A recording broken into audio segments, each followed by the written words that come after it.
The Mexican state of Veracruz in the last decade has gone from a popular tourist destination and commercial port along the Gulf of Mexico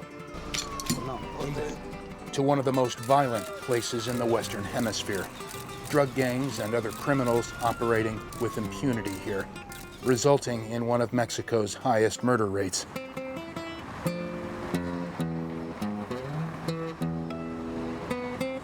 And as disturbing the disappearance of thousands of young people widely believed to have been murdered and disposed of in clandestine graves across the state. Graves many of their mothers are now forced to dig up themselves, claiming a corrupt and dysfunctional government here has told them the state cannot help them.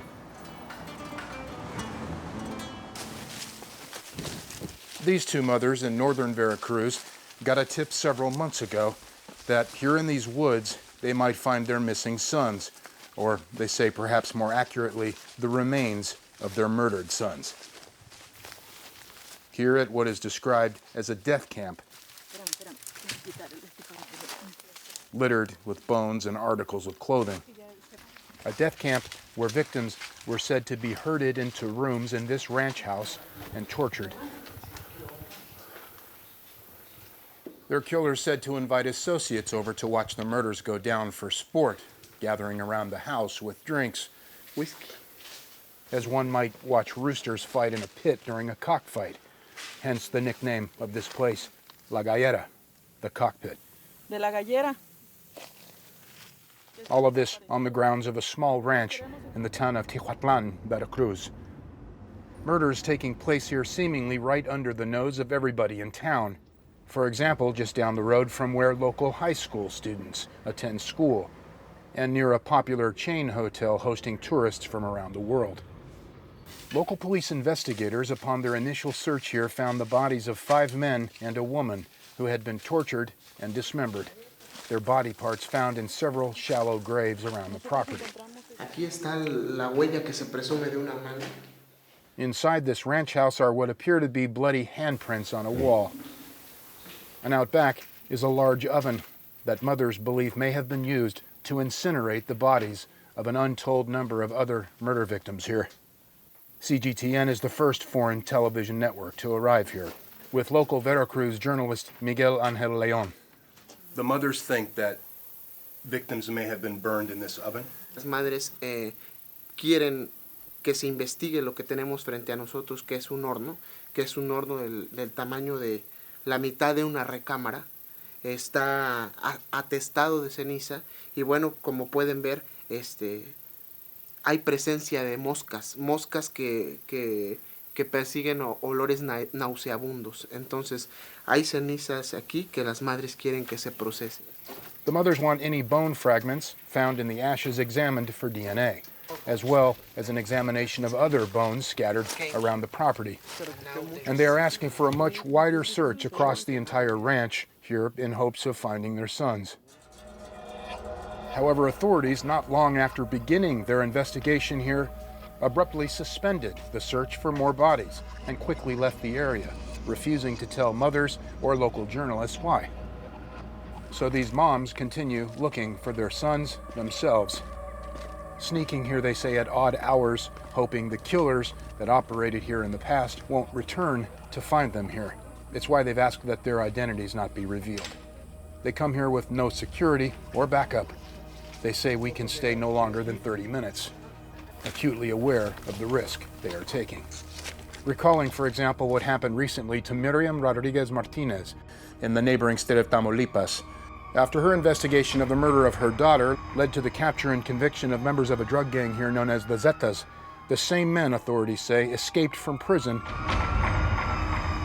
and shot Martinez to death in her home. Despite these dangers, these two mothers here at the La Gallera death camp in Veracruz continue the search for their children. And there are thousands more mothers like them across Mexico.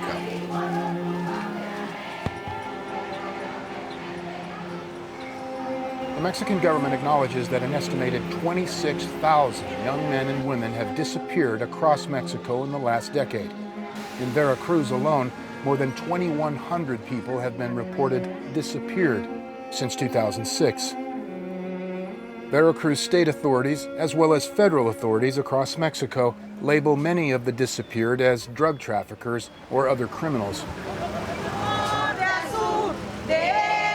A description that doesn't sit well with mothers like Basilia Bonastre Contreras, who says the night her son Arturo went missing 4 years ago, he had just returned home from medical school where he was pursuing his dream as a surgical instrument technician. Basilia believes Arturo was picked up by Veracruz State Police that night during a controversial criminal sweep operation to arrest suspected criminals. These criminal sweeps, or mass arrests, have been commonplace across Mexico to crack down on crime.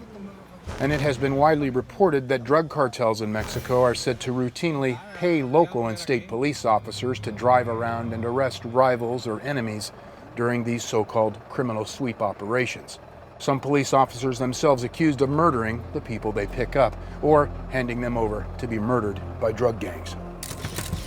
One of the most notorious examples of this, the mass detention and disappearance of 43 college students protesting a lack of security back in 2014 in the town of Iguala in Guerrero State, Mexico, that made international headlines and led to human rights protests across Mexico.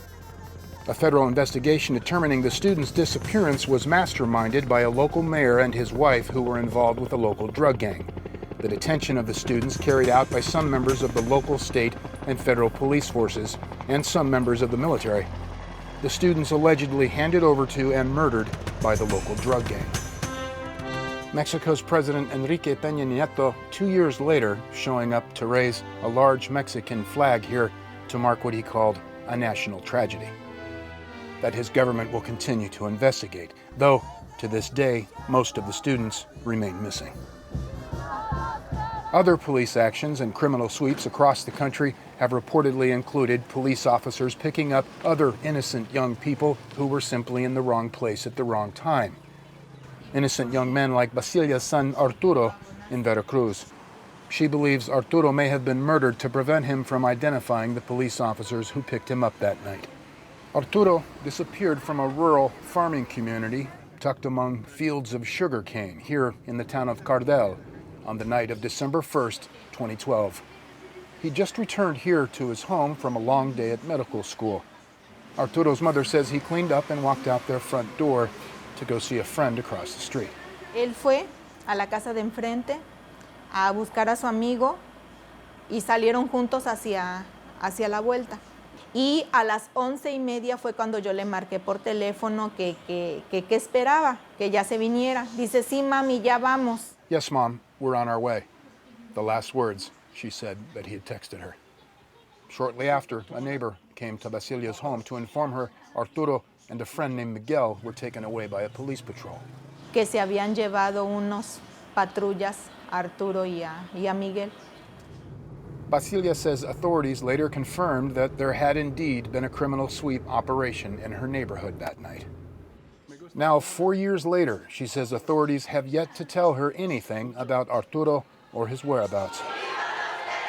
Then came a major development for mothers like Basilia, hundreds of them with missing sons and daughters across Veracruz.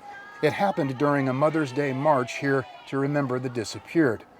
Mothers were quietly approached by associates of a local drug gang said to be feeling guilty for the mothers and their plight, handing them a map of several mass graves said to contain more than 500 bodies here in the countryside at the entrance of the city of Veracruz, in a community off the main interstate called Colinas de Santa Fe. Though, just as the mothers thought they might now begin to find closure about the fate of their disappeared children, came more devastating news. They were told by the Veracruz state government that there was no state funding or manpower available to help mothers excavate the grave sites. The state of Veracruz blaming its fugitive ex-governor Javier Duarte de Ochoa, recently captured on the run in Guatemala, for allegedly embezzling hundreds of millions of pesos in state funds, leaving the state with no resources to investigate or excavate the many grave sites here. Although mothers say there seemed to be plenty of government funding available for this year's Carnaval de Veracruz. Seen earlier in the day in the center here, the state's new governor Miguel Ángel Yunes. who mothers say had promised them while running for governor that finding their disappeared children was his top priority. So far, though, they say in his first year on the job, he has not. Nor, say local journalists, does Governor Yunes make himself available for interviews on the subject. CGTN, after making several requests to speak with the Veracruz governor, decided to go to his office here at the Palacio de Gobierno in the Veracruz capital, Jalapa, informing his staff very respectfully in advance that we'd be visiting on this day, only to be told that Governor Yunes yet again was not available to comment on the disappearances. Remarkably, Veracruz mothers have been left to dig up bodies on their own, one by one, with the help of local volunteers to assist them. In sweltering heat during our visit to the Santa Fe mass gravesite on this day, we observed Veracruz State Police officers who were only supposed to be providing security here, actually helping mothers dig up graves because they say it's not right that mothers should have to do all of this themselves. Mothers say to date, the remains of more than 260 people have been found here at Colinas de Santa Fe, though only a handful of bodies have actually been identified.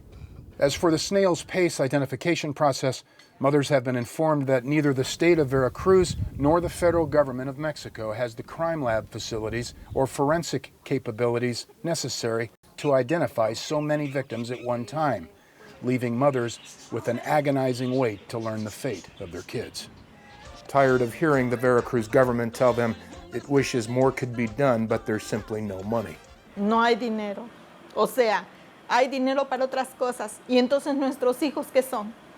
Yo creo que la prioridad en este mundo, en esta vida, es la vida. Es la vida. Y esa vida nos las están robando.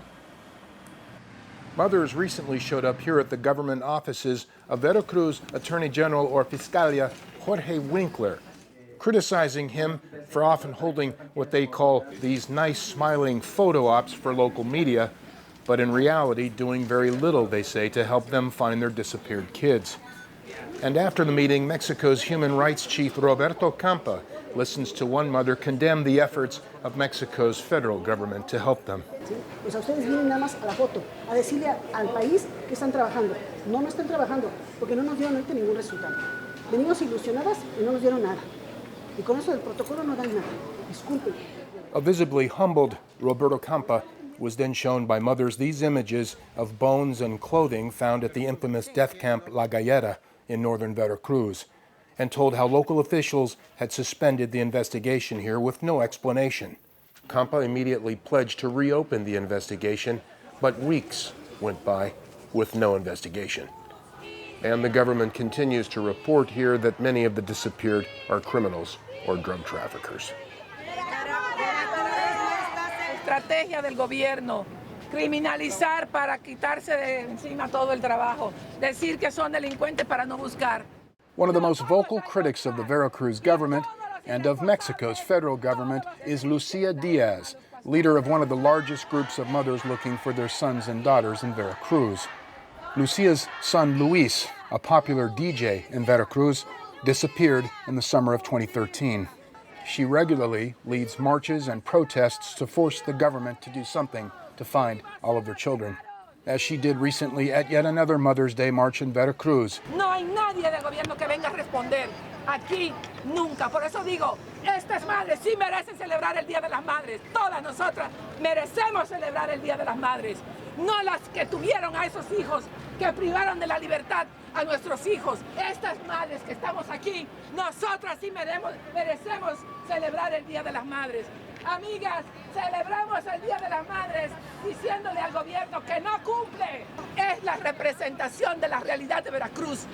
La seguridad de la persona no se garantiza.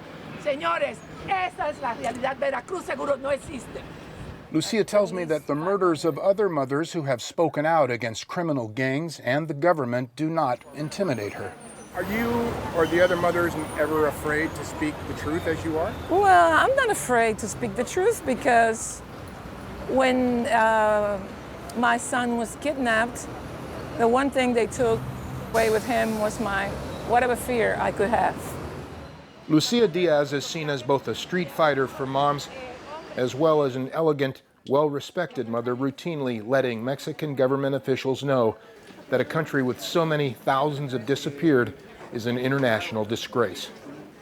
And she says because Mexico's forensic identification process is so poor, she took it upon herself to begin studying forensic investigations in neighboring Guatemala in hopes of helping identify bodies here one day in Mexico. Some might say this is a big, developed country. Why don't they have these things? Because it's not a big developed country. That's what you think. But Mexico is just the appearance. It's the cover of the book. On the inside, you have a country that is really, really, really lacking in the basics. As far as human rights, justice, investigation, it's really very, very backwards. We're talking about Mexico's behind by like 40 years. It's been said that here in Veracruz, almost everyone knows someone whose son or daughter has disappeared.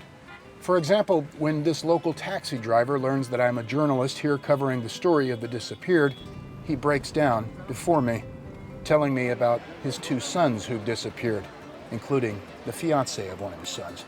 Si yo pudiera, los abrazo, los beso, los... No, pues olvídense, ojalá los pudiera tener aquí junto de mí para decirles cuánto los amo a ellos. No, es terrible, terrible. Yo quisiera tenerlos aquí para abrazarlos a los tres. Yo los amo a ellos, los amo.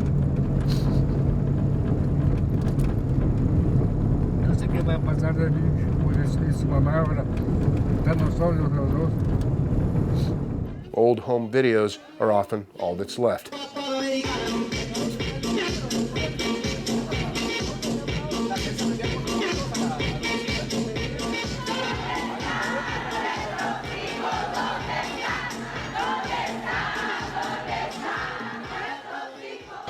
Lucia Diaz's son Luis loved music and became a DJ.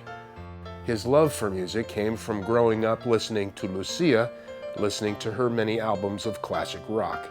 Lucia and Luis often listening to Don McLean's American Pie.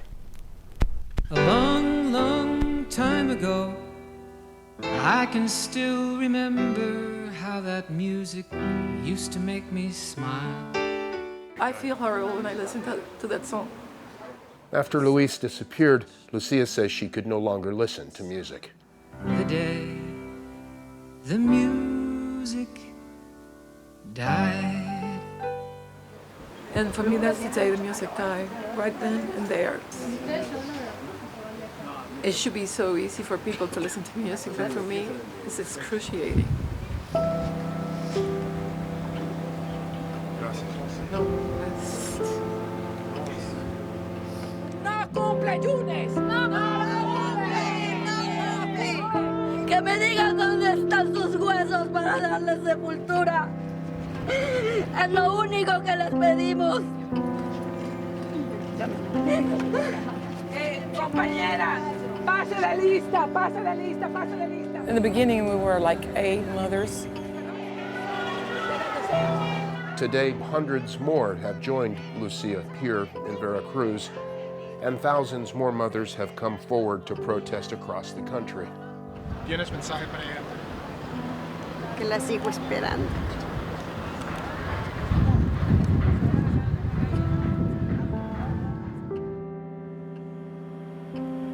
Y yo quiero que él regrese y que regrese vivo. Arturo Figueroa Bonastre. ¡Presente! Alexander Figueroa. ¡Presente! Mi mensaje para Arturo,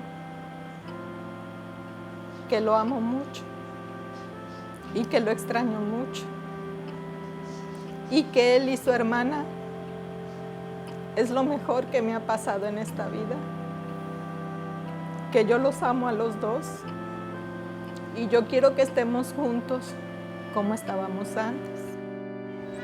¿Dónde están nuestros hijos? ¿Dónde están? ¿Dónde están nuestros hijos? ¿Dónde están? ¿Dónde están? ¿Dónde están? Luis Guillermo Lagunes Díaz. ¡Presente!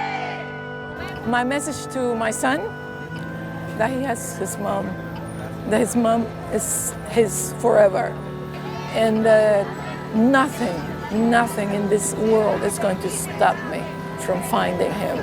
And nothing is ever going to make me feel defeated. I'm going to fight with my last breath. I'm going to fight for him. And that he has a mom that represents him, that loves him, and that's forever his. For however long it takes, she says, for her and all the other mothers like her, hoping to one day learn the fate of thousands of young men and women who've disappeared across Mexico.